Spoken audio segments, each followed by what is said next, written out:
Hola amigos, bienvenidos a otra gloriosa edición de Sábados Culturales que de vez en cuando, o quizás bastante a menudo, depende de cuántas veces lo ven ustedes, al final de cuentas eso es lo que hace la medición. De vez en cuando, repito, los temas se traslapan, se acercan, a veces casi coinciden, son distintos los enfoques, las situaciones en que uno graba el programa. Y lo digo porque el tema de hoy ustedes quizás sientan que lo he tocado antes. Por lo menos he mencionado muchas veces, como todo el mundo lo hace hoy en día, la expresión el orden mundial. Pero hoy quiero entrar en un poquito más de detalle de lo que esto puede significar, porque hay algunas ideas que son algo insuficientes, diría yo. Insuficientes para eh, visualizar lo que está ocurriendo y más o menos prepararse para lo que viene. Los órdenes mundiales, estimados amigos, son algo más que un rearreglo de la configuración de los poderes de la estructura geopolítica del mundo. Es algo más que el hecho que en un momento hay ciertas sociedades, imperios, repúblicas o lo que sea, que son hegemones, o sea, que son hegemónicos, se llama hegemón a un hegemónico, o uno o dos que más o menos comparten hegemonía y los demás son actores secundarios. Esa estructura geopolítica forma parte del orden mundial, pero no es todo el orden mundial. Orden mundial, yo creo, por lo menos el uso que le doy yo, y no solamente yo, es algo más que eso. Tiene que ver con todos los aspectos que son prevalecientes en todo el planeta o en una parte importante del planeta. Evidentemente en el pasado estos órdenes mundiales no eran mundiales en el sentido planetario porque simplemente no había esta interpenetración de todos los puntos físicos de nuestro globo. Pero en determinadas zonas había un orden mundial, es decir, un grupo de sociedades en un área importante del planeta compartían un cierto modo de ver el mundo, de vivirlo, de experimentarlo y de relacionarse unos con otros. Ahí está el tema de las relaciones de poder entre las sociedades, pero que, como les digo, es mucho más que eso. El orden mundial es un modo de vida que abarca todos los aspectos de la sociedad y finalmente llega a los individuos y abarca todos los aspectos del individuo, la manera como lo vive, cómo habla, cómo se para, cómo camina, cómo ve el entorno, todo. Eso es un orden mundial. Y por lo tanto, los órdenes mundiales tienden a acercarse al concepto de civilización, tienden a acercarse. Pero el orden mundial es un concepto un poco más vasto porque puede involucrar en ese orden a varias civilizaciones. Y cuando ocurre eso hablamos de globalización, que es un tema que ya hemos tratado. Globalización. Les he mencionado varias veces a Eric Klein, que hizo un estudio muy bueno de lo que pasó cuando se vino abajo la globalización del Mediterráneo, que estaba vigente varios siglos, desde mediados del siglo II a.C. hasta más o menos el 1177, cuando se produjo un colapso. Y ahí distintas civilizaciones crearon una globalización, o sea, un orden mundial. Estas civilizaciones eran distintas, tenían distintas características, pero compartían un montón de cosas. Desde luego, el comercio y tecnología. Las tecnologías son de los productos culturales los que más rápidamente se difunden porque producen beneficios y todo el mundo los quiere y por lo tanto adaptar, usar. Han habido muchos órdenes, pero vamos a examinar algunos para que ustedes más o menos tengan una idea de lo que yo quiero decirle, en el sentido de que esto no es simplemente que ahora no hay solamente dos países que dominan, como era en el momento Rusia y Estados Unidos, sino que hay más cosas como esas. No, es mucho más que eso. Vamos a examinar varios y voy a partir en la fecha siguiente, 1824. 200 años atrás había cierto orden mundial del cual no queda ni una sola traza en este momento. Y en ese orden mundial,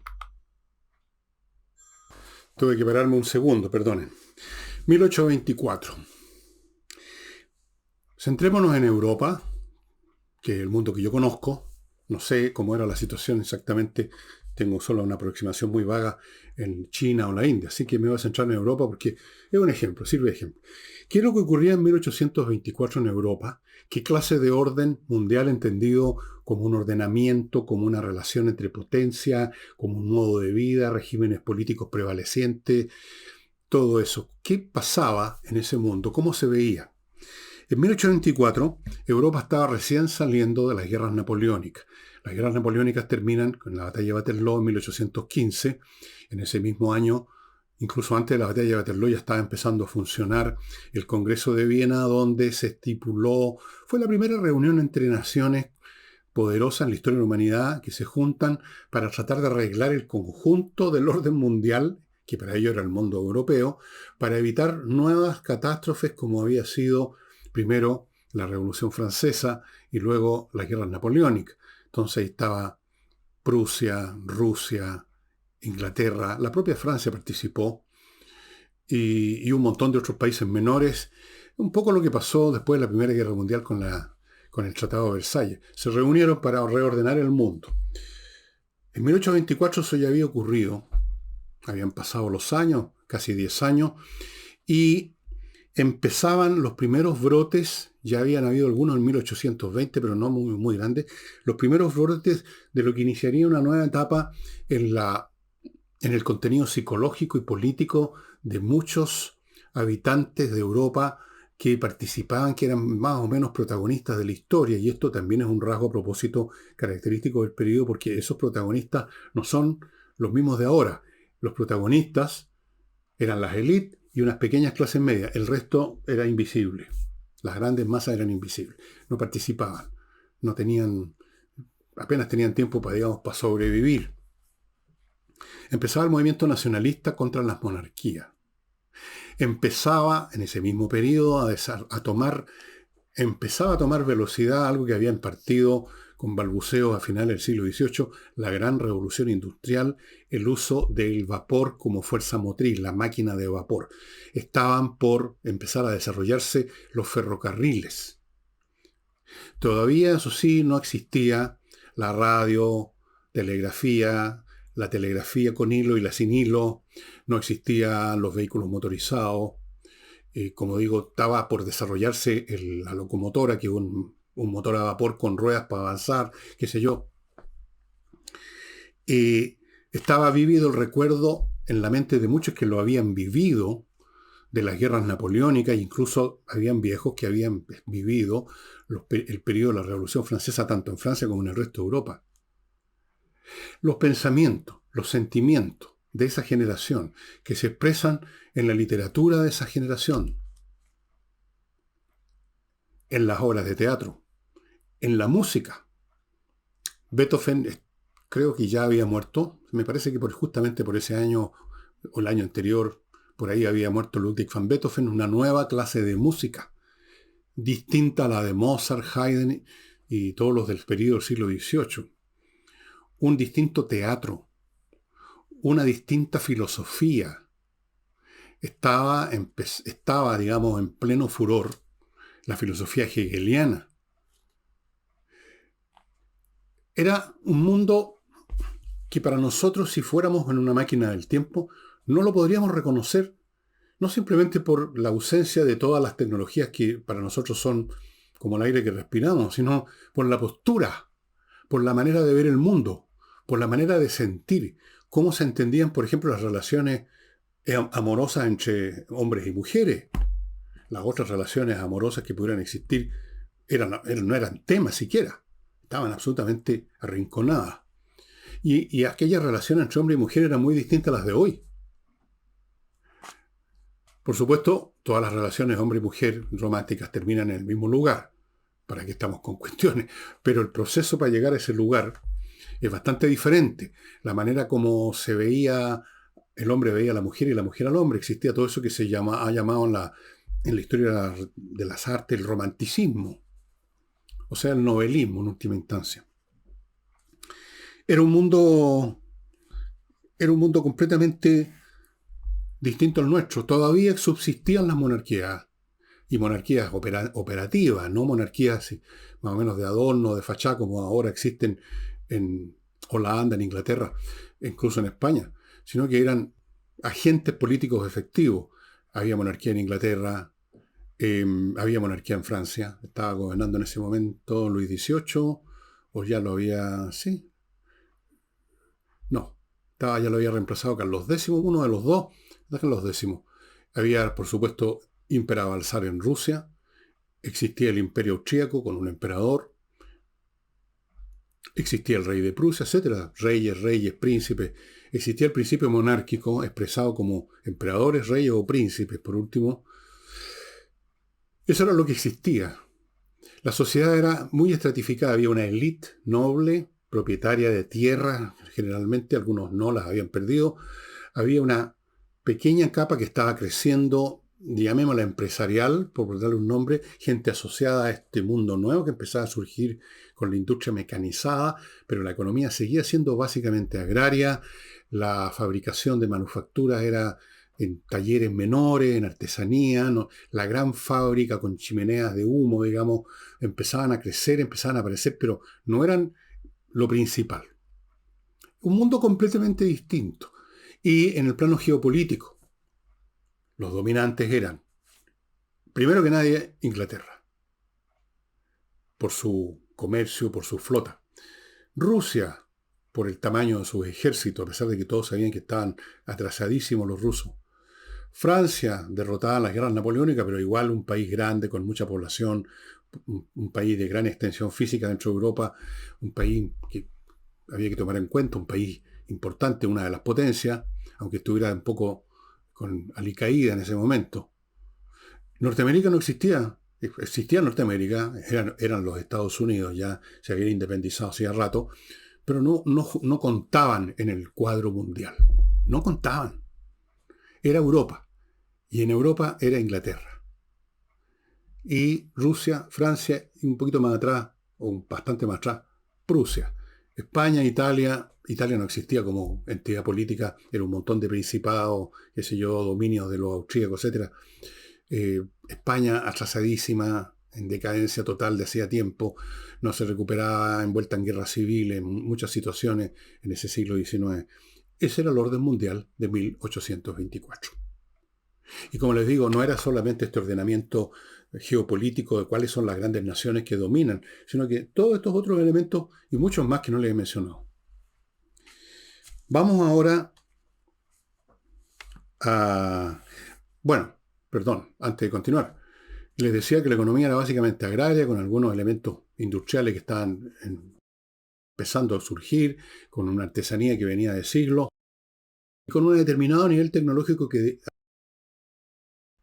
pone marcos a lo que es posible hacer. Toda sociedad, y diría todo periodo histórico, vive y se mueve de muy diversas maneras, pero dentro de un marco de tecnología. Pasemos ahora, saltemos 100 años, pasemos a 24. Otro orden mundial.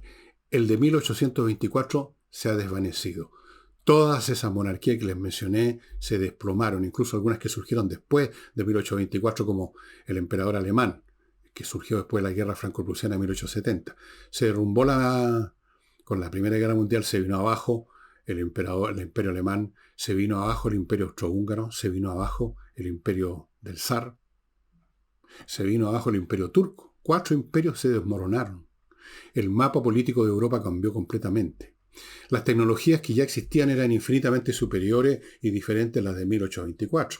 Ya se había desarrollado la radiotelefonía sin hilo, como se decía, la máquina de vapor, los vehículos motorizados con motor de explosión, las armas habían pegado un salto gigantesco en capacidad destructiva, los ferrocarriles cubrían toda Europa, existía la aviación. Era un mundo tecnológicamente distinto, científicamente distinto. Ya había producido su teoría de la relatividad especial y la general Albert Einstein ya había desarrollado sus obras tan importantes. ¿Cómo se llama este caballero? Sigmund Freud. Había la música. Ya había compuesto y revolucionado la música gente como Stravinsky, Arnold Schoenberg. Estaba componiendo música en Estados Unidos George Gershwin. Existía el cine, una cosa un medio de masas absolutamente importante. Era otro mundo. Las relaciones entre hombre y mujer eran distintas. Inglaterra había dejado de ser, aunque no lo querían creer, el gran hegemón, sino que había surgido ese gigante que es Estados Unidos, y estaba surgiendo ese otro gigante, que era la Unión Soviética, porque se había producido una revolución bolchevique, por eso se vino abajo el zar. O sea, en realidad el zar se vino antes abajo con la revolución de Kerensky, los mencheviques. Un mundo completamente distinto, y los seres humanos que vivían a él, las posturas, cosas que también se reflejan en las artes, la literatura es un excelente espejo de los tiempos. Si ustedes leen la literatura escrita en Europa en 1924, que ya se había publicado, o que estaba por publicarse en esos años, a lo mejor el año siguiente, era un mundo totalmente distinto al mundo de 1824, al mundo de los Goethe, al mundo de los Kotzebue, al mundo de todos los autores que escribieron en 1824, el mundo de esta niña, de estas escritoras británicas, de Orgullo y Prejuicio, todo eso, la Jane Austen. Un mundo distinto. Entonces no era simplemente que había aparecido Estados Unidos como gran potencia, que estaba levantando cabeza como posible gran potencia, todavía no, la Unión Soviética. No era simplemente el caso que Inglaterra estaba ya endeudada, sangrada, perdieron, ya saben ustedes, en la Primera Guerra Mundial murió millones de personas, perdieron las generaciones completas, igual que los franceses y los alemanes. Era un mundo total y completamente diferente, con un marco tecnológico totalmente distinto, y los sentimientos que imperaban ya no tenían nada que ver con las monarquías, la lucha política era diferente, se habían incorporado esas masas invisibles del periodo anterior, habían partidos masivos en Alemania, en Francia, partidos proletarios, llamémoslo así, partidos que representaban a los obreros, a los campesinos, o que pretendían representarlos por último. Era una política ya de masas. Y una cultura que empezaba a ser de masas con el desarrollo de la radio, del cine. Por estos años más o menos, poquito después me parece, pero dentro más o menos del periodo, es que este señor Ortega y Gasset, no los señores Ortega y el señor Gasset, sino que Ortega y Gasset escribe La rebelión de las masas.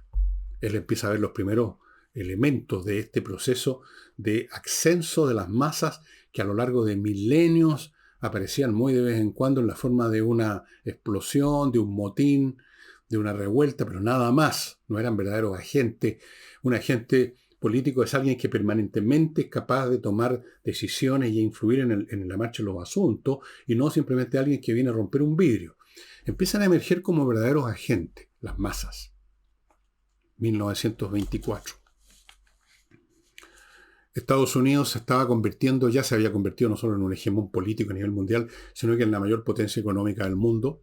Los años 24, que ellos llaman los locos 20, ¿cómo es? Sí, The Crazy Twenties, algo así.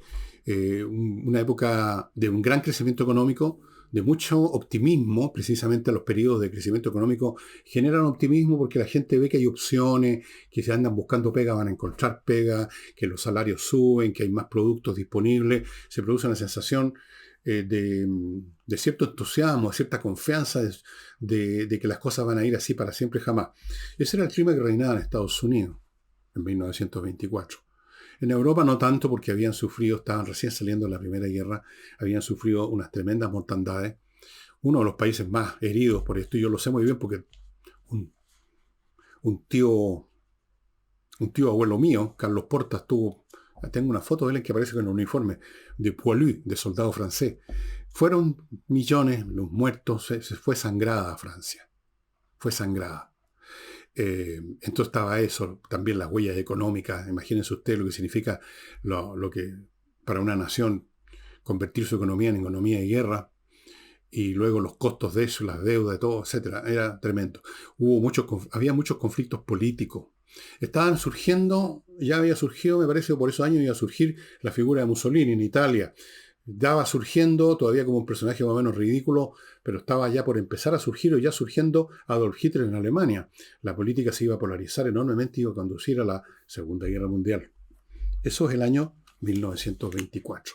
Ese era el orden mundial de ese momento, y si fuéramos en la misma máquina del tiempo ese año, nos costaría bastante, aunque está mucho más cercano, entenderlo.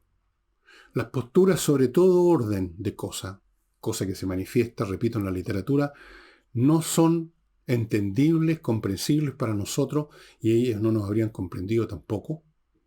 Era otro mundo, completamente distinto. Era un orden mundial. Y una cosa interesante que puedo decir a la pasada, antes de pasar a los dos últimos órdenes mundiales que voy a tratar, es que los que viven en un orden mundial cualquiera, ya sea el de 1824, el de 1924 o cualquier anterior, ven su entorno como, por así decirlo, lo que es natural. El mundo es así y sienten que siempre ha sido así y que siempre será así.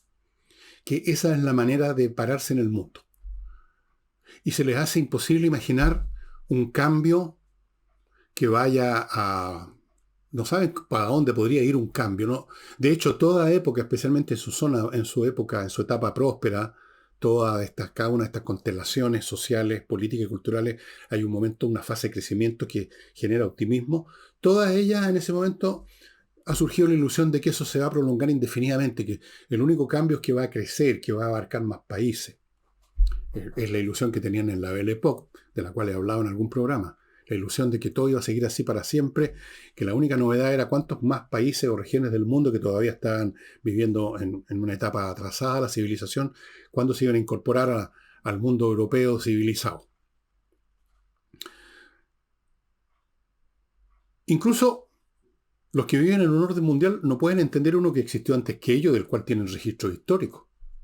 Los que vivieron en 1924 probablemente no habrían entendido los sentimientos de los que vivieron en 1824. Y para ellos era mucho más difícil, o por no decir imposible, imaginar lo que pudieran ser los del futuro. Porque de eso, no, por supuesto, no hay registro histórico, porque no ha habido historia todavía de ese futuro. No existe. Antes de continuar, amigos, ya estaba agarrando vuelo y se me estaba olvidando recordarles algunas cosas. Parto con el suplemento Vito, un suplemento para su mascota, perros y gatos. Usted compra este suplemento, una cucharadita en la comida normal que usted le da a su mascotita, y esa comida va a convertirse en super premium. El animal va a recibir más vitaminas, más suplementos vitamínicos, más de lo que sea, y va a estar en mejor estado de salud, va a tener que llevarlo menos a las clínicas veterinarias que son costosas, menos remedio, menos problemas. Cuando se enferman las mascotas, es bien tremendo para los que somos dueños de mascotas porque no nos dicen nada. Y uno tiene que estar adivinando y esperando y llevando al veterinario, pero es muy caro, esperemos a ver qué pasa. Y el animal uno lo ve sufrir o qué sé yo, una lata. Entonces mejor que esté bien siempre. El suplemento Vito lo adquiere en el sitio de ellos, vito.cl, o en prácticamente todas las mascoterías está disponible. Sigo con Barbería Le Moustache. Para los amigos acá del programa que tienen barba y bigote, son dos barberías de esta cadena Le Moustache. Una está en Ñuñoa, otra está en Las Condes. Vean la dirección, lemoustache.cl, ahí van a ver los detalles. Son diferentes. No solo le van a arreglar su barba y bigote, sino que usted va a entrar, a propósito de máquinas del tiempo, al pasado. Está todo organizado dentro de estas barberías para que usted sienta que cruzó el umbral y entró pongamos a 1924. Está en Chicago. Los asientos son como los que se usaban antiguamente en las barberías. Los barberos están de impecable blanco, así con unos delantales, una cosa. Todo es de ese periodo y se pasa muy bien, se conversa, se chacotea, los cuentos cochinos, porque no hay señora, no hay que tener cuidado de que alguien se vaya a escandalizar. Se pasa muy bien. Le Moustache. Sigo con Agencia Nuevo Destino. Esto también es para pasarlo muy bien. Si usted va a viajar y sabe de que todavía las agencias de turismo son súper importantes, que no es llegar y viajar y después quedar varado en otra parte, porque los hoteles están todos, las habitaciones tomadas, no sabe dónde está el mejor restaurante cerca, qué sé yo, una lata. Mejor estar bien informado, y para eso está la agencia de turismo. Esta agencia, que se llama Nuevo Destino, hace aún más que eso. Le arregla el viaje para el lugar que usted quiera. No importa que no esté en los planes estándar de la empresa. Si usted quiere ir a la última villa porque es antropólogo y quiere estudiar una tribu perdida no sé dónde, le van a armar el viaje completo, con tutti, hasta con secretaria incluida. No, estoy bromeando. Todo, todo, todo, todo en Agencia Nuevo Destino. Y termino este bloque con Oxibiota, que es este polvito que usted lo mezcla en una cacerola de agua, por ejemplo, echa este polvito. En a media hora, 45 minutos, se convirtió en una colonia de bacterias aeróbicas y con ellas usted, ya sea virtiendo unos chorritos o vaporizando con un vaporizador, usted elimina los olores, los malos olores que son producto de la descomposición. Y lo que hacen estas bacterias es destruir a las que inician la descomposición.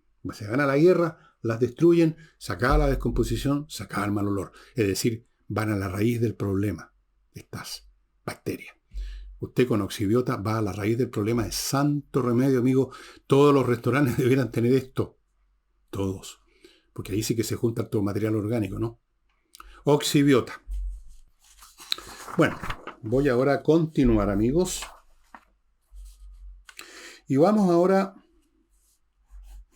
de este año 24, en que ya no queda el imperio, que se fueron abajo la monarquía, se acabó la Belle Époque, ya se acabaron las ilusiones, es un mundo que se entrega y por eso se le llamaron los Crazy 20, me parece, un poco al desenfreno, como para olvidarse la guerra, para olvidarse todos los horrores de la guerra, y empieza entonces a otra cultura, otra mentalidad, otra postura.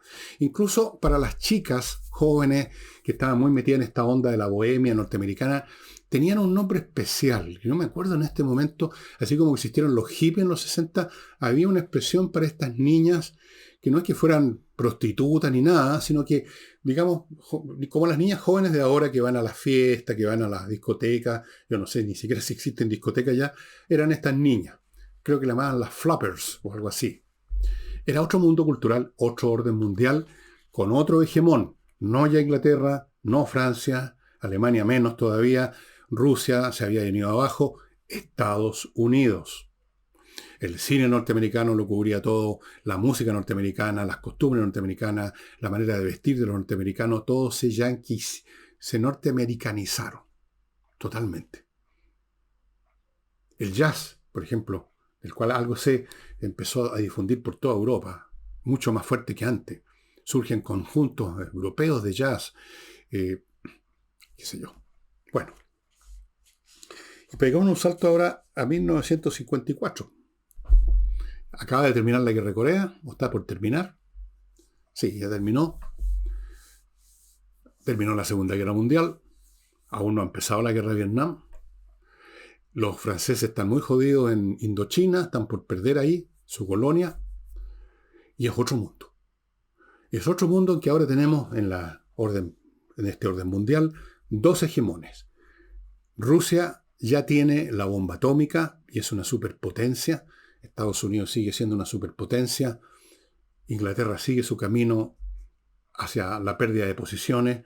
Está endeudado por la guerra. En los años 50 en Inglaterra fueron duros. Habían racionamientos de muchas cosas. Había mucha pobreza. Estaban quebrados, literalmente. Estaban quebrados. La guerra los hizo gastar lo que no tenían. Le debían a Estados Unidos todo. Entonces Estados Unidos era el gran poder, Rusia era el otro, y empezaban los primeros indicios de lo que se llaman las guerras de descolonización en África y en otras partes. El mundo de las colonias empieza a venir abajo, y se le empieza a venir abajo países que ya no, eran de segundo rango nomás, como Francia, en Indochina, Inglaterra, empieza también a tambalearse todo. Ya entregaron la India en el año 47. Empieza a ser un mundo distinto. Estamos ya en la Guerra Fría. Se ha iniciado la Guerra Fría. Se ha producido lo que en Estados Unidos se llamó el Baby Boom. Yo soy miembro del Baby Boom. Baby Boom llaman allá a la generación nacida un poquito después, como en el caso mío de la Segunda Guerra Mundial. Y lo llaman Baby Boom porque en virtud del crecimiento económico fantástico que empezó a disfrutar Estados Unidos, bueno, en esos casos la gente tiene menos problemas para tener hijos y hubo una buena tasa de natalidad y empezó a emerger una nueva generación. Yo soy de esa, yo nací el 49, más o menos caigo dentro de lo que podemos, el Baby Boom. Ahora estamos medio retirados, estamos todos viejos. El Baby Boom. Nacen artes nuevas o como dijéramos, expresiones nuevas. Por ejemplo, en esos años, en el 54, precisamente en esos años, 2 años menos, 2 años más, empieza a emerger una nueva forma de música que es la música hecha a la medida para un mercado nuevo, el mercado de los adolescentes, cosa que antes no existía en absoluto. Si ustedes ven fotografías de conciertos que daba, por ejemplo, Frank Sinatra en 1948, por decir, ustedes van a ver que a ese concierto asistían no solamente los mayores, los adultos, sino que cabros chicos, porque no tenían otra música. Lamentablemente después se inventó una música especial para ellos que ha terminado en lo que ustedes conocen. Eso es un fenómeno nuevo. Empieza el rock and roll y todo lo que vendría después. Empieza a aparecer con algún poco, con todavía sumando un poco la nariz en las radios blancas, empieza a asomar un poco, por medio de Elvis Presley, los estilemas musicales de la música negra. El cine norteamericano lo domina todo en esos años. Estados Unidos está constituido básicamente por una clase media, acomodada, próspera, satisfecha, complacida, autocomplaciente. El mundo se americaniza. Los rusos dicen que van a alcanzar algún día a Estados Unidos, lo prometió en el Congreso del Partido Comunista en el año 56 Nikita Khrushchev, me parece que fue ese año, cuando también echó abajo, creo, la figura de Stalin. Vamos a alcanzar a Estados Unidos, no sé qué año dijo, bueno, nunca lo alcanzaron y ahora menos. Ahora más bien sería al revés, Estados Unidos va para abajo y va a alcanzar a Rusia, digamos, en la carrera para el otro lado, probablemente, puede ser. Otro mundo, amigo. Yo me crecí en ese mundo. Ese orden mundial yo lo conozco bien, porque nací en él, crecí en él, pasé por la pubertad, pasé por la adolescencia. Era un mundo en medio de la Guerra Fría, con Estados Unidos y Rusia, o sea, una estructura bipolar desde el punto de vista de la geopolítica, con una Europa que se estaba reconstruyendo gracias al Plan Marshall, con la descolonización que empezaba especialmente en África, pero también en otras partes, en Asia. China no era lo que es ahora, ni mucho menos. Vivían en una pobreza franciscana. Gobernaba Mao Zedong, con sus experimentos que produjeron hambrunas y matanzas espantosas. Ese era el orden mundial de 1954. Y las maneras, y ahí sí que yo puedo hablarles con plena autoridad porque yo viví, crecí en esa época, las maneras de comportarse los seres humanos entre sí en todos los niveles, hombres con mujeres, niños con adultos, adultos con niños, niños entre sí, personas de una clase con personas de otra, era completamente distinto al de ahora. Y parecía natural. Parecía como que esa era la forma como había que vivir y viviríamos para siempre jamás.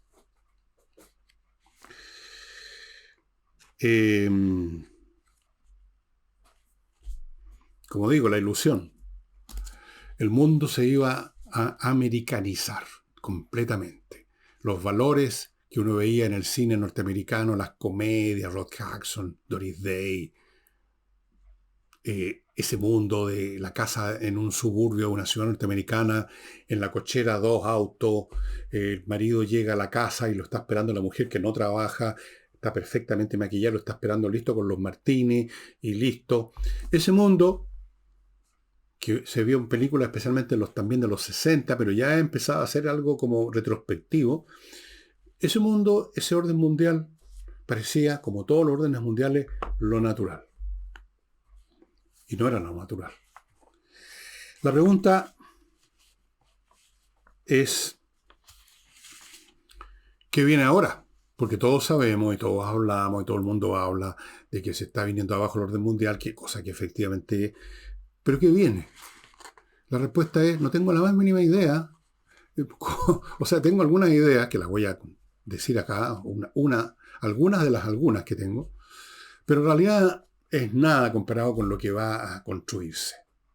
Es como que ustedes hubieran preguntado a alguien de 1824 cómo va a ser el mundo en 1924. Imposible que hubiera podido adivinar las tecnologías que van a existir, etc. Piensa en lo que estamos viendo ahora, en pura materia de tecnología, para concentrarme en eso. Lo de la inteligencia artificial es algo indescriptible. Yo les he contado que las uso, tengo distintas. Uso para distintas cosas distintas de las que están disponibles, si no son nada, no son un monopolio ni un privilegio mío, están disponibles en Internet. Es algo extraordinario.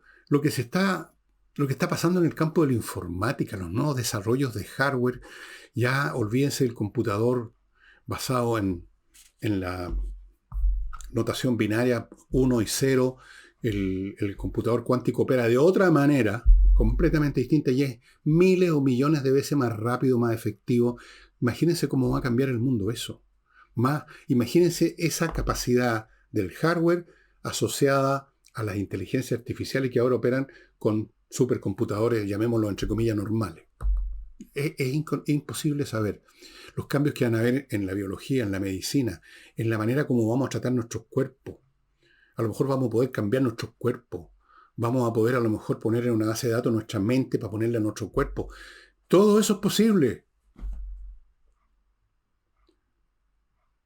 Podemos especular, podemos hacer películas de ciencia ficción, podemos escribir novelas, pero no es posible imaginar cómo realmente, por ejemplo, se va a constituir el orden mundial en el 2054, o en el 2024, perdón, el 2054.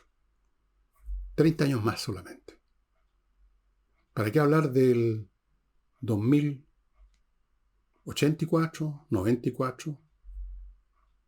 Vamos a estar todos muertos. Y los que vivan en ese momento no van a poder entendernos a nosotros. Va a ser otro mundo, completamente distinto. La estructura misma quizás del ser humano va a ser distinta. Vamos a hacer otras cosas. Vamos a estar quizás asociados a inteligencia artificial en forma interior, con un chip entre el mate, digamos. Vamos a funcionar de otra manera, en todos los sentidos. Ya estamos viendo cambios muy, pero muy grandes, porque este proceso de paso de un orden mundial a otro no es una mera hilera de cosas distintas. Es un proceso, un continuo orgánico. Es decir, si un orden mundial es distinto al anterior, está conectado al anterior, viene del anterior, desarrolla cosas del anterior y se convierte en algo diferente e incomprensible, pero viene del anterior, tal como un adulto viene de un feto. Cosas distintas y al mismo tiempo orgánicamente conectadas. De ahí venimos. Hay un proceso, un continuo que va hacia alguna parte. Esto no es una hilera que no tiene dirección ni sentido, simplemente una cosa al lado de la otra, una congerie de órdenes mundiales distintos que van para allá o van para acá o van para ninguna parte. No, esto va para alguna parte. Hay un continuo. Hay una especie de guión que lleva a una consumación. Una consumación que se ha ido preparando en cierto sentido a través de cada una de estas postas, de estos órdenes mundiales, de estas civilizaciones, de estas globalizaciones.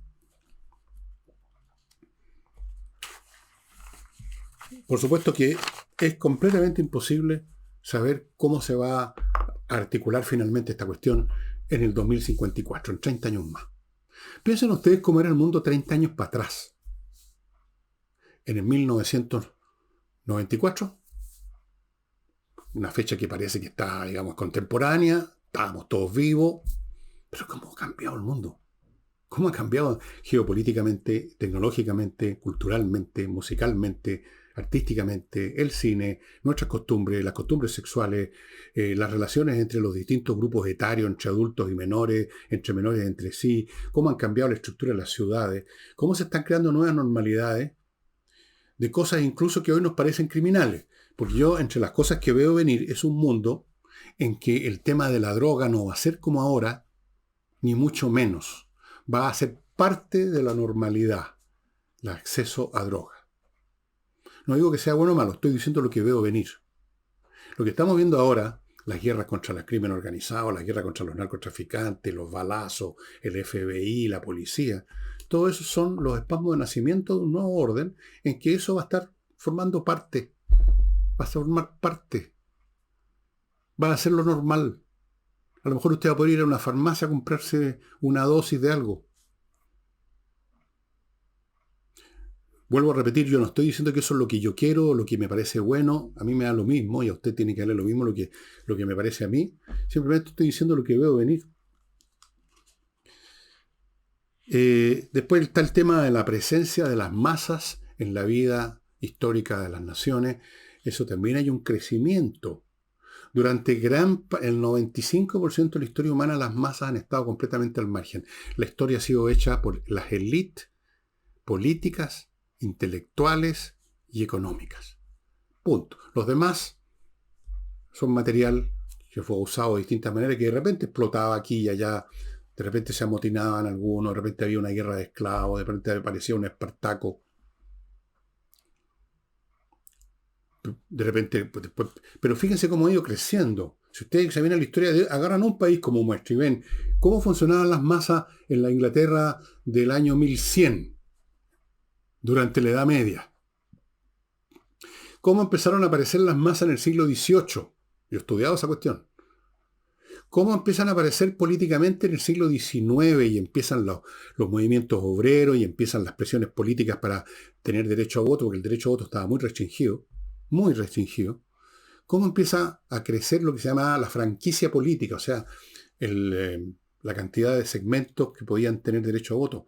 Cómo empiezan a emerger partidos representativos o supuestamente de los intereses de las masas.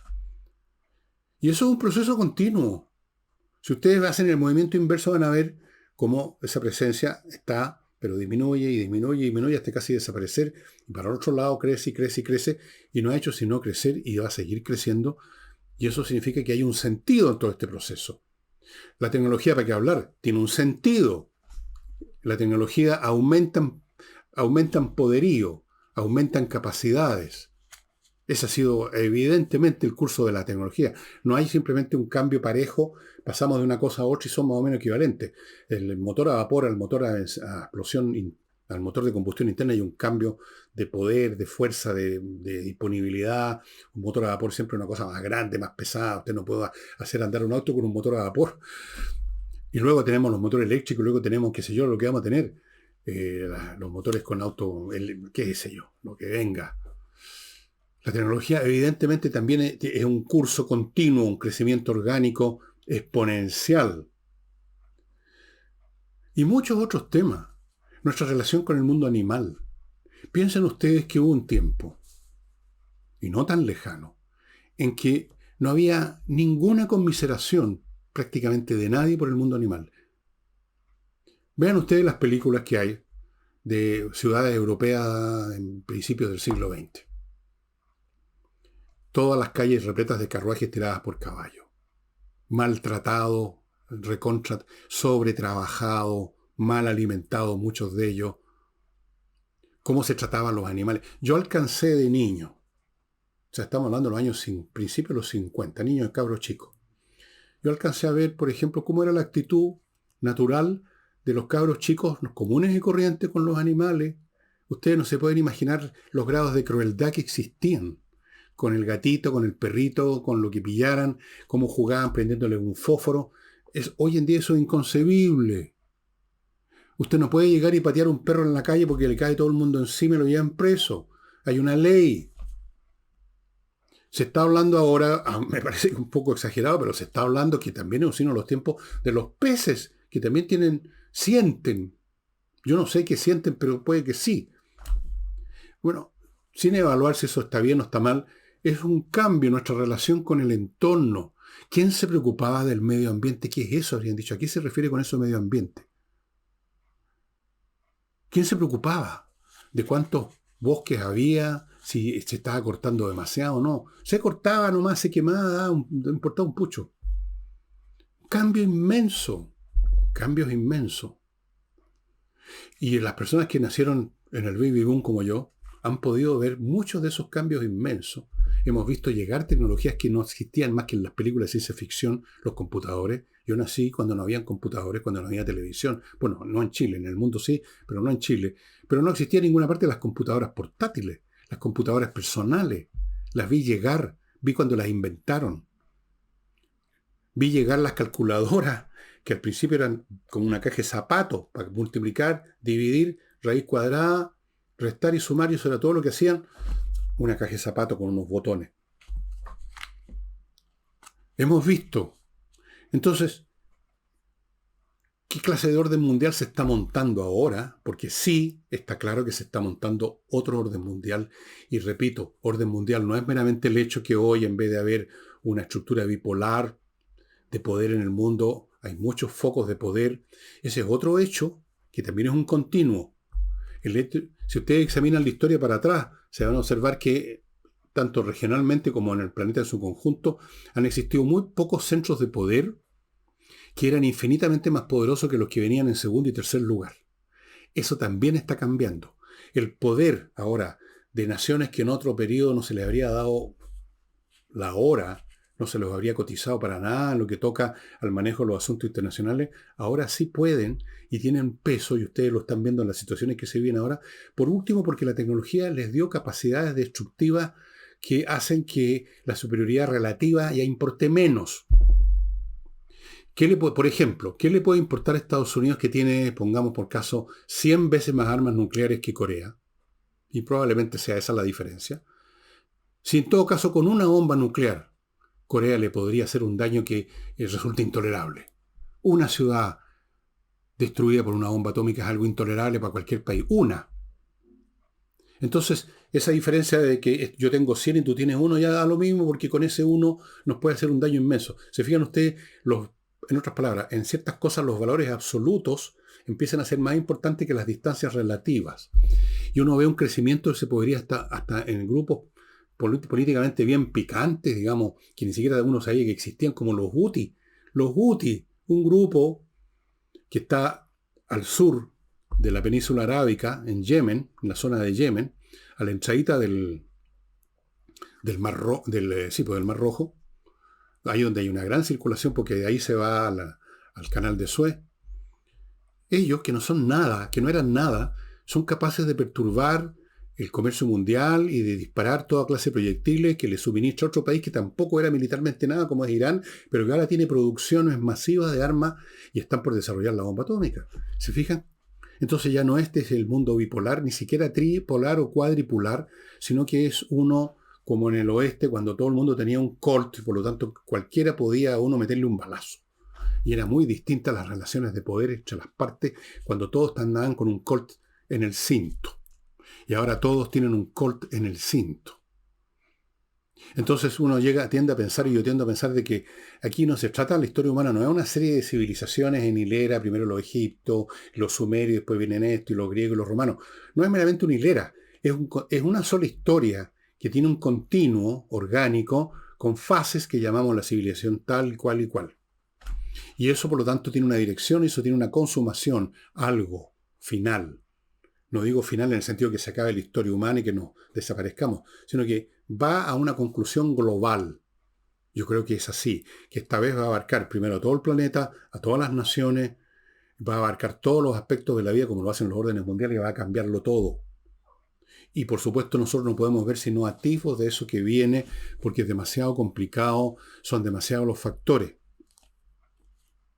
Antes de continuar con esto, amigos, ¿dónde lo dejé esto? Acá está.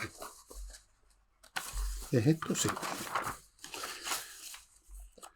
Les tengo un nuevo auspiciador, especialmente a las señoras y señoritas, Aros Lavanda. ¿Qué es lo que es Aros Lavanda? No son aros con olor a lavanda. Esta es una empresa personal, pequeña, muy interesante, que se dedica a crear joyas exclusivas de todos los tipos, de todos los metales, pero, bueno, obviamente no de lata, metales que tengan valor, y realmente muy originales. Es una persona muy talentosa que instaló este emprendimiento de joyería y está produciendo joyas muy, pero muy bonitas que usted puede ver en el sitio de ellos, aroslavanda, todo pegadito.cl. ¿Qué les cuesta ir a mirar? Usted en este momento estaba pensando, ¿qué me pongo para el matrimonio que tengo que ir? Y resulta que todo el mundo anda con estas cuestiones, no quiero ser como las otras 40 señoras con los mismos aros. Bueno, Aros Lavanda, donde va a encontrar no solo aros, va a encontrar otras cosas, echen una miradita, ¿qué pierde? aroslavanda.cl. Continúo con Segunda Opinión Clínica, ya saben, un lugar donde usted va a recibir lo que no recibe en un centro médico normal. va a recibir un cuadro completo del problema de salud que usted tiene. Hablamos de un problema de salud que va a durar mucho tiempo, que puede ser hasta crónico. No hablamos de un resfrío, un cáncer, por ejemplo, la diabetes, cosas como esas. Son temas de largo plazo, son temas que pueden marcar toda la vida. Entonces, ¿qué hacer con eso? ¿Cómo vivir? Es ahí la segunda opinión clínica. Usted se pone en contacto con ellos online, a la dirección que aparece ahí, hay un WhatsApp, le van a dar, qué sé yo, lo que sea, para que usted se contacte. Alergia, ¿no? Otra cosa. Y usted les manda todos los papeles, los informes, los análisis médicos, los exámenes que se hizo con esta enfermedad que le vieron en el centro médico cualquiera, en el hospital, lo que sea, y ellos lo estudian tranquilamente, todo el cuadro, luego se ponen en contacto con usted vía online, y en una conversación larga, que puede durar más de una hora, le pintan el cuadro completo de cómo usted debe enfrentar de la mejor manera posible su cuadro clínico. Eso es muy importante, porque a veces uno queda en el aire, ¿no? Uno va al médico, lo miran, sí, y ya, y le dan unas pastillas, unas cuestiones, y después uno queda agotado. Y uno no sabe, bueno, sí, pero ¿qué pasa con el resto de mi vida? ¿Cómo me las arreglo? ¿Cómo vivo ahora? ¿Qué como? ¿A qué hora me levanto? ¿Me conviene salir a correr o no? Todo ese cuadro completo, segunda opinión clínica. Y sigo y termino este bloque con conversaciones numéricas. Un profesor, un señor que es un ingeniero, sabe mucha matemática y sabe cómo enseñar matemática y ofrece 3 cursos. Uno para niños con problemas con las matemáticas para darlos vuelta. Los vira. Sí, no es que les enseñe matemática, la misma matemática del colegio se las logra meter a la fuerza. No, los hace ver la matemática de otra manera. Eso es lo que interesa. Y al verla de otra manera, esa matemática común de colegio se convierte en nada, de taquito. Ven la matemática de otra manera, como la veo yo, por ejemplo, como la ve este señor, como la ven las personas que realmente por distintos caminos llegaron a ver la matemática como debe verse, un modelo, una manera de ver el mundo, de pensarlo, no una manera de memorizarse fórmulas de geometría plana o geometría esférica o cálculo tensor, sino que una manera de pensar. Para los niños, fundamental porque les cambia la vida. Segundo, prepara para la prueba de selección universitaria. Tercero, unos cursos para niños, un curso muy limitado en cupo, de programación. Fíjense ustedes, la programación, naturalmente con los lenguajes de hoy en día que son muy accesibles, no es el Fortran. Los niños se educan muy bien, se ordenan muy bien, es muy útil, se entretienen, lo pasan muy bien. Y ya que estamos en eso, déjenme terminar con Gigena. Producciones.com. Esta es otra manera de educar el mate que es muy interesante, que es aprender un instrumento. La música es también muy, pero muy importante y además es una fuente de placer infinito. Producciones.com. Aprenda online un instrumento. Guitarra, puede ser guitarra eléctrica, guitarra acústica, flauta traversa, flauta dulce. La traversa es así, la dulce es así. Contrabajo, batería. ¿Qué más? Saxofón, piano, teclado. Montones de cosas. Online, cómodamente en su casa. ¿Tiene alguna duda cómo son estos cursos? Pida un demo, una clase completa.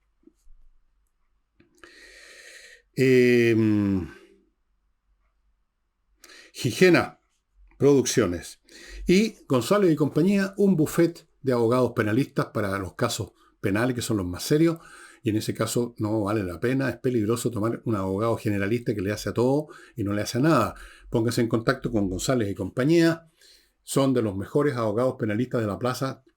Todo el mundo lo sabe en el mundo de los abogados, González y compañía.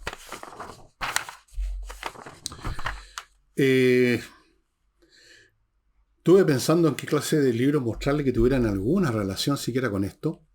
Y encontré este libro de este personaje que tiene un apellido hispánico, pero no es.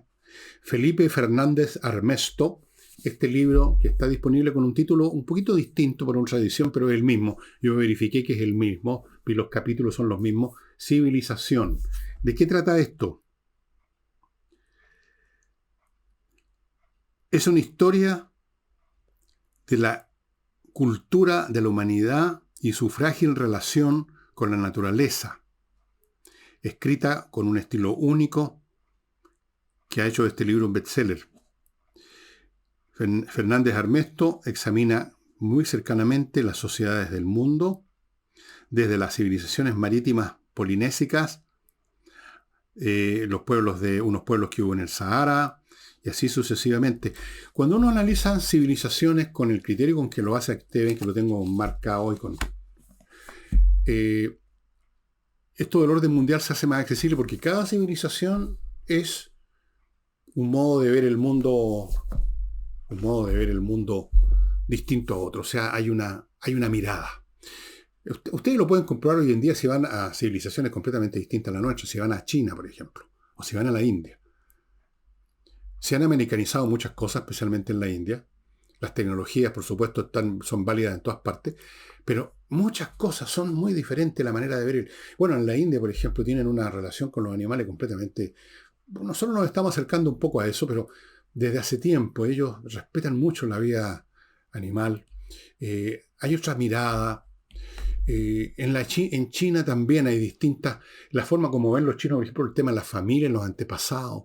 O sea, cada civilización es un modo de ver, no es meramente un territorio, una arquitectura distinta, un arte distinto, como es el arte indio, el arte de la China comparado con el nuestro.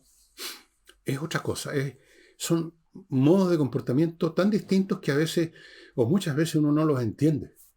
Naturalmente hay un factor común, un mínimo común denominador, especialmente hoy en día con las comunicaciones, que nos permite entendernos en un plano superficial, para hacer negocio, para preguntar dónde está la cafetería, aquí en el hotel, cosas como esas.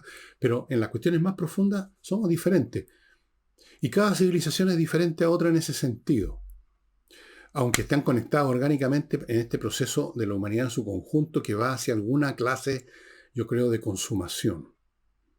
Hay una novela que trata de una posible consumación, pero es una novela no de ficción, que se llama El fin de la infancia de Arthur Clarke, que yo les recomiendo fervorosamente, es el mejor libro a mi juicio. Nada más. De Arthur Clarke, que escribió muchas obras de ciencia ficción pura, muy importante, muy interesante, pero esta es la que para menos a mí humanamente me pareció más potente, más conmovedora. El fin de la infancia es el fin de la infancia de la humanidad. O sea, la humanidad ha estado, y yo creo que está todavía en la pubertad, cuando mucho, si no en la infancia, en la pubertad. Nos falta mucho camino a nuestros herederos, no a nosotros que vamos a estar bajo tierra en un tiempo, 20 años, 10 años, 5 años, 50 años por último. No, la humanidad va adelante. Estamos recién en la puerta, nos falta mucho, mucho, mucho camino para llegar a las cumbres espirituales que espero que algún día la humanidad llegue cuando seamos capaces de hacer lo que en otra novela hace un personaje, una novela también que se las recomiendo, que se llama The Star Maker, el hacedor de estrellas, de Olaf Stapledon, una novela fantástica. Yo se las mencioné alguna vez, se las mencioné en un programa, y creo que les leí un pedacito del final cuando el hombre que está viajando por el tiempo a lo largo de las edades, viendo cómo se desarrolla la humanidad, luego otras civilizaciones, y ve cómo la galaxia en su conjunto, como ya como un organismo integrado, avanza hacia un punto que, ¿cuál es? Entender que cuando ya es una mente cósmica formada por las mentes, las culturas y la inteligencia de muchas razas, no solo la raza humana, algún día quizás va a ocurrir eso. ¿Cuál es el final? El final es muy hermoso y muy triste y muy potente. Bueno, a lo mejor vamos para allá. Bien, amigos. Entonces, se lo recomiendo, o cualquier otro que a usted le tinque que tenga que ver con la historia de las civilizaciones. Y a última hora se me ocurrió esto de las dos novelas, ¿no? El hacedor de estrellas de Olaf Stapledon y El fin de la infancia de Arthur Clarke. Y se me había olvidado mi humildísimo debut y despedida del progresismo después de Piñera. Esto no es un análisis de las civilizaciones, este es un análisis del progresismo, de la generación progresista, que fíjense ustedes, y aquí lo explico al final del libro, no cayó de cualquier parte, no es un capricho histórico, todo lo contrario, forma parte del desarrollo histórico de Chile, que a su vez forma parte del desarrollo histórico de la civilización occidental, que a su vez forma parte del desarrollo de la humanidad. Estos niños, estos jóvenes que llegaron con todas sus torpezas, debilidades, ilusiones y todo lo demás, son parte de ese proceso histórico, y aquí creo que lo explico razonablemente bien, estimados amigos. Porque hay que ser objetivo cuando uno analiza las cosas, ¿no? No simplemente decir, no me gustan estos fulanos que se vayan a la cresta, por así decirlo, vamos a votar, yo voy a votar contra ellos la próxima vez, pero hay que entender de dónde vienen, quiénes son y qué representan. Eso es muy importante, no son gratuitos. El movimiento que estamos viviendo en Chile no es gratuito. Con todas sus distorsiones, eso forma parte de todos los movimientos, la distorsión, el caricaturismo, pero forma parte de una corriente histórica. Bueno, ¿qué más les puedo decir? Nada más, estimado amigo. Mañana tal vez voy a hablar de alguien que iba a hablar la semana pasada y terminé hablando de otra cosa. Creo que esta vez me voy a dedicar a este señor, a este ensayista francés que escribió sobre América, cuando América era más o menos del 1828, el 1824 que le he mencionado. Alexis de Tocqueville se llama, un intelectual francés de brillante y penetrante inteligencia, poco conocido por los que no estudian ciencias sociales o ciencias políticas, pero realmente un tipo muy interesante. Pero puede ser que si no me meto con él, o si me parece que es demasiado ajeno a los gustos o intereses de ustedes, a ver si lo mezclo con un par más, que para hacer bulto, digamos, que sean representativos de lo mismo, grandes intelectuales que le acertaron a muchas cosas, aunque sean poco conocidos. Ok, sería todo por hoy. Nos estamos viendo, espero, mañana domingo. Chao.